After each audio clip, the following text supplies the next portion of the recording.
Hello, my name is Peyton Taylor, and today we'll be discussing understanding the labeling theory and all it has to offer. So I hope you enjoy this video.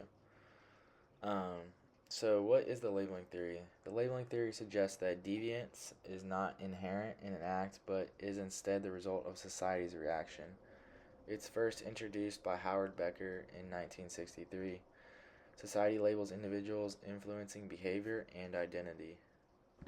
Some key concepts of the labeling theory: um, primary deviance, secondary deviance, stigma, and self fulfilling prophecy.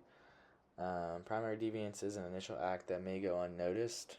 Secondary deviance could be an individual who internalizes the deviant label. The next thing is stigma, which is a negative labels that may affect identity. And then self fulfilling prophecy is individuals conform to assigned labels. So those are the key concepts of the labeling theory. How labeling occurs: authority figures such as police, teachers, they assign labels. So like those with such powers.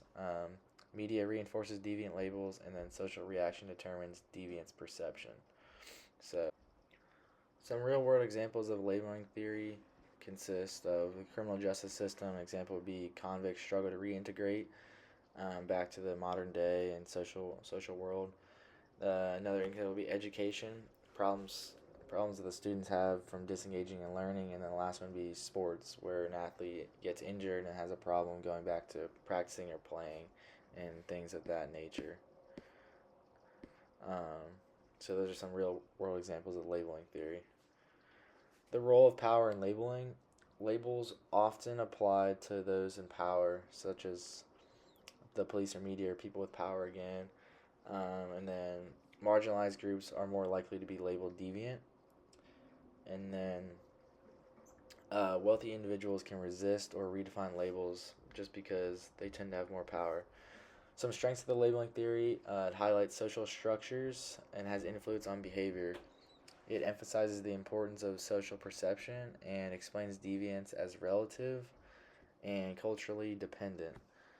So there's some strengths there of the labeling theory.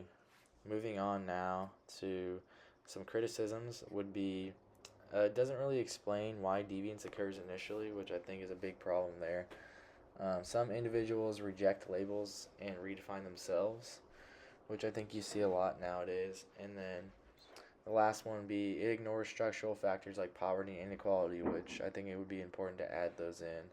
So those are some of my criticisms after reading that. And then some personal reflections and applications I think we can add. Have you ever experienced being labeled before?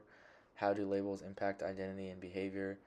And then how can we challenge negative labeling? I think those are some good things that we could reflect on and ask ourselves those kind of questions there. And then to conclude, I think labeling theory shows how social reactions shape deviance. I think it's important to have an understanding. It helps create a more inclusive society, especially nowadays in the world that we live in.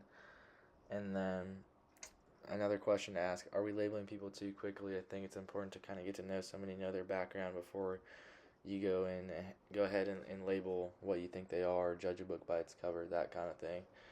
Um, so that's my YouTube video today.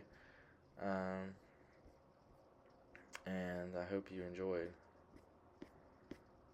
And then here are some references, just the book from class, the textbook, the deviant behavior book, and that's all I got.